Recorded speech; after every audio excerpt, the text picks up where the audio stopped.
الحمد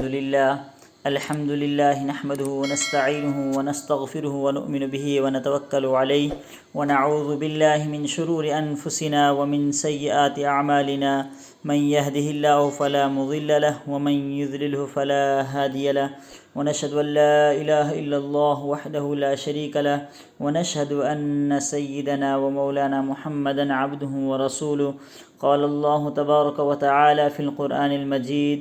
هل أتاك حديث موسى إذ ناداه ربه بالوادي المقدس طوى اذهب إلى فرعون إنه طغى فقل هل لك إلى أن تزكى وأهديك إلى ربك فتخشى فأراه الآية الكبرى. صدق الله العظيم وصدق رسوله النبي الكريم ونحن على ذلك لمن الشاهدين والشاكرين والحمد لله رب العالمين. میرے محترم دوستو، اللہ تبارک و تعالیٰ کا احسان ہے، کرم ہے، جس اللہ پاک ذات نے مجھے اور آپ کو ایمان کی دولت سے نوازا، اور اللہ کا لاکھ لاکھ احسان اور شکر یہ ہے کہ اس نے ہمیں دین اسلام کے اوپر چلنے کی توفیق نصیب فرمائی. انسان اگر غور و فکر کرے تو انسان کے اوپر اللہ تبارک و تعالیٰ کی ہزاروں کروڑوں نعمتیں ہیں جن کو انسان شمار بھی نہیں کر سکتا اور انسان استعمال بھی کرتا ہے. اس لیے اللہ تبارک و تعالیٰ نے ہمیں اس دنیا کے اندر نعمتوں کے ساتھ ساتھ امتحان کے لیے اس دنیا کے اندر بھیجا ہے کہ تاکہ تم اس دنیا کے اندر جاؤ اور سب کچھ اللہ تبارک و تعالیٰ نے ہمیں اپنے خزانے غیب سے عطا کر کے، تمام نعمتیں عطا کر کے یہ حکم ارشاد فرما دیا کہ میرے بندو دنیا کے اندر جاؤ اور صرف میری عبادت کرو. صرف واحد دنیا کے اندر تمہیں ایک ہی مقصد کے لیے بھیجا جا رہا ہے. وہ مقصد کیا ہے؟ وہ مقصد ہے صرف بندگی کرنا، فرمانبرداری کرنا، اللہ کے بتائے ہوئے احکام کے مطابق زندگی بسر کرنا. ہمارا جو گزشتہ مضمون جو چل رہا تھا وہ اس بات پر چل رہا تھا کہ اللہ تبارک و تعالیٰ نے فرشتوں کی قسمیں کھا کر یہ ارشاد فرمایا کہ قیامت آنے والی ہے اور قیامت ضرور بھی ضرور آ کر ہی رہے گی. اللہ تبارک و تعالیٰ قسم کھا کھا کر انسانوں کو سمجھانے کی کوشش کر رہے ہیں کہ میرے بندوں کے سمجھ میں آ جائے کہ جو ان کا یقین کمزور ہو چکا ہے وہ اس یقین کے اوپر پختہ ہو جائیں اور جو قرآن کے اندر بتائے ہوئے احکام ہیں اس کو مضبوطی سے اس کے اوپر عمل کرنے لگ جائیں. اس لیے اللہ تبارک و تعالیٰ اپنے بندوں کو بار بار احساس دلاتا ہے کہ اے میرے بندو اس قیامت کا خوف رکھو، اس دن کا خوف رکھو جس دن تمہارے سے ذرے ذرے کا حساب لیا جائے گا. پھر یہاں پر آگے جو ہم نے قرآن کریم کی آیت پڑھی وہ کیا آیت پڑھی؟ هل اتاک حدیث موسیٰ اذ ناداہ ربہ بالوادی المقدس طویٰ. یہاں پر موسیٰ علیہ السلام کا ذکر کیا جا رہا ہے. اور ذکر کیوں کیا جا رہا ہے؟ اس لیے کہ پچھلی آیتوں کے اندر یہاں پر لوگوں کو، اللہ کے بندوں کو دین کی دعوت دی جا رہی ہے اور انہیں اس چیز پر آمادہ کیا جا رہا ہے کہ اللہ کے بندو تم جو دنیا کے اندر اللہ کو بھلا کر غفلت کے اندر پڑ گئے ہو، تم اس غفلت سے نکلو اور ایک دن ایسا آئے گا کہ تم اس وہم میں مت پڑ جاؤ کہ تمہیں دوبارہ زندہ نہیں کیا جائے گا، بلکہ اللہ تبارک و تعالیٰ خود ارشاد فرما رہا ہے قالوا اذا كنا عظاما نخرا، جب کہ تمہاری ہڈیاں بوسیدہ ہو جائیں گی اور ختم ہو جائیں گی اس کے باوجود ہم پھر تمہیں دوبارہ زندہ کریں گے. اور آپ صلی اللہ علیہ وسلم کو یہاں پر حضرت موسیٰ علیہ السلام کا واقعہ سنا کر آپ صلی اللہ علیہ وسلم کو دلی تسلی دی جا رہی ہے کہ آپ جو لوگوں کو دین کی دعوت دے رہے ہو، ان کو دین کے اوپر چلنے کے لیے آمادہ کر رہے ہو، تو اگر وہ آپ کی بات نہیں مانتے ہیں، دین کے اوپر نہیں چلتے ہیں تو 100% وہ دین کے اوپر چلیں گے بھی نہیں. کچھ لوگ ہوں گے جو آپ کے ساتھ اس دین کے ساتھ کھڑے ہوں گے، اس دین کے اوپر چلیں گے.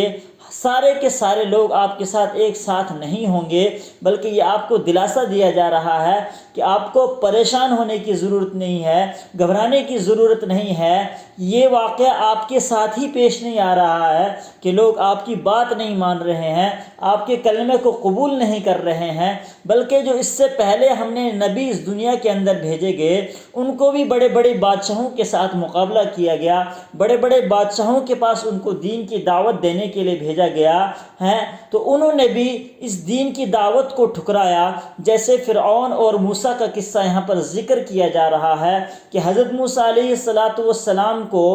حکم ہوا اللہ تبارک و تعالیٰ کی طرف سے کہ فرعون کے پاس جا کر دعوت دو، اور فرعون نے اس دعوت کو ٹھکرا دیا اور اپنے آپ کو خدا کہنے پر لوگوں کو مجبور کرنے لگا اور لوگوں کو کہنے لگا کہ میں تمہارا رب ہوں۔ یہاں آپ صلی اللہ علیہ وسلم کو دلاسا دیا جا رہا ہے کہ آپ کو گھبرانے کی ضرورت نہیں ہے، یہ آپ کے ساتھ نہیں بلکہ آپ سے پہلے جتنے انبیاء کرام علیہ السلام اس دنیا کے اندر تشریف لائے سب کے ساتھ یہی ہوتا رہا اور لوگوں نے بھی ان کے ساتھ یہی کیا۔ اسی لیے یہاں پر ان آیتوں کا ذکر ارشاد فرما رہے ہیں۔ کیا ارشاد فرمایا؟ حل اتاک حدیث موسیٰ، کہ آپ کے پاس پہنچی نہیں ہے حضرت موسیٰ علیہ السلام کی بات جو موسیٰ علیہ السلام کو پیش آئی تھی، یعنی موسیٰ علیہ السلام کو جو حکم دیا گیا تھا وہ کیا حکم دیا گیا تھا؟ اذ ناداہ ربہ بالواد المقدس طویٰ، جب ہم نے ان کو پکارا ایک پاک میدان کی طرف جس کا نام طویٰ ہے، یعنی اللہ تبارک و تعالیٰ نے ان کو ایک خاص مقدس پہاڑی یعنی طویٰ پر بلایا تاکہ ان کو پیغام دیا جائے کہ فلاں بادشاہ کے پاس جاؤ جو اس وقت کا فرعون بنا ہوا ہے، وقت کا بادشاہ بنا ہوا ہے، وقت کا ظالم بنا ہوا ہے، تم جا کر اس کے پاس دین کی دعوت دو، شاید وہ تمہاری بات مانے ہیں۔ اس لیے اللہ تبارک و تعالیٰ نے حضرت موسیٰ علیہ السلام کو مقدس پہاڑی کے اوپر بلا کر، یعنی طویٰ جو پہاڑی ہے اس کے اوپر بلایا، اور پھر کیا اللہ تبارک و تعالیٰ نے کیا ارشاد فرمایا؟ اذهب الى فرعون، کہ تم جاؤ فرعون کے پاس، انہ طغیٰ، کہ وہ سرکش ہو چکا ہے، وہ حد سے زیادہ لوگوں کے اوپر ظلم و زیادتی کر رہا ہے، اس لیے تم اس کے پاس ایک رب کی دعوت لے کر جاؤ، ایک کلمے کی دعوت لے کر جاؤ، شاید ہو سکے کہ وہ اس دین کے اوپر چل پڑے اور اس کا ظلم کا خاتمہ ہو، جو وہ ظلم لوگوں کے اوپر کر رہا ہے، جو وہ ظلم اپنے ماتحتوں کے اوپر کر رہا ہے، تاکہ تم اس کی دین کی دعوت دے سکو۔ اذهب الى فرعون انه طغى، جاؤ تم فرعون کے پاس اس لیے کہ وہ سرکشی میں مبتلا ہو چکا ہے۔ فقل هل لك الى ان تزكى، پھر کہہ دیجئے کہ تیرا جی چاہتا ہے تو سنور جا، یعنی کیا کہا؟ موسیٰ علیہ السلام کو حکم ہوا کہ تو فرعون کے پاس جا اور اس کو کہے کہ تیرے پاس ابھی وقت ہے، سدھر جا، سنور جا، اپنی زندگی کو بدل ڈال، یعنی جو تیرے اندر بادشاہت کا جنون ہے، تیرے اندر جو ظالمانہ پن ہے، وہ اس چیز کو تو اپنے دل سے نکال دے اور اپنے جو ماتحتوں کے اوپر رحم کر، ان کے اوپر شفقت کر، اپنے بڑوں کے ادب کر، یعنی جس طریقے سے تو ان کے اوپر ظلم ڈھا رہا ہے وہ چیزیں سب کچھ چھوڑ دے اور دین کے اوپر چلنے والا بن جا۔ تب جا کر یہ موسیٰ علیہ السلام نے فرعون کو دعوت دی۔ فقل هل لك الى ان تزكى، ہو سکتا تھا کہ وہ پاک ہو جائے، وَأَهْدِيَكَ إِلَىٰ رَبِّكَ فَتَخْشَىٰ، اور راہ بتلائے تجھ کو تیری رب کی طرف، پھر تو ڈرے۔ شاید یعنی حضرت موسیٰ علیہ السلام نے جو ان کا راستہ بتایا، دین کا راستہ بتایا، کلمے کا راستہ بتایا، تاکہ کیا ہو؟ فتخشا، تاکہ وہ اس چیزوں کے اوپر غور و فکر کر سکے اور اپنے رب سے خوف کھا سکے۔ فَأَرَاهُ الْآيَةَ الْكُبْرَىٰ، پھر دکھایا اس کو وہ بڑی نشانی ہے، یعنی اس کو بڑی بڑی نشانی دکھاؤ ہیں جو پہلے نبیوں کے ساتھ گزر چکی ہے،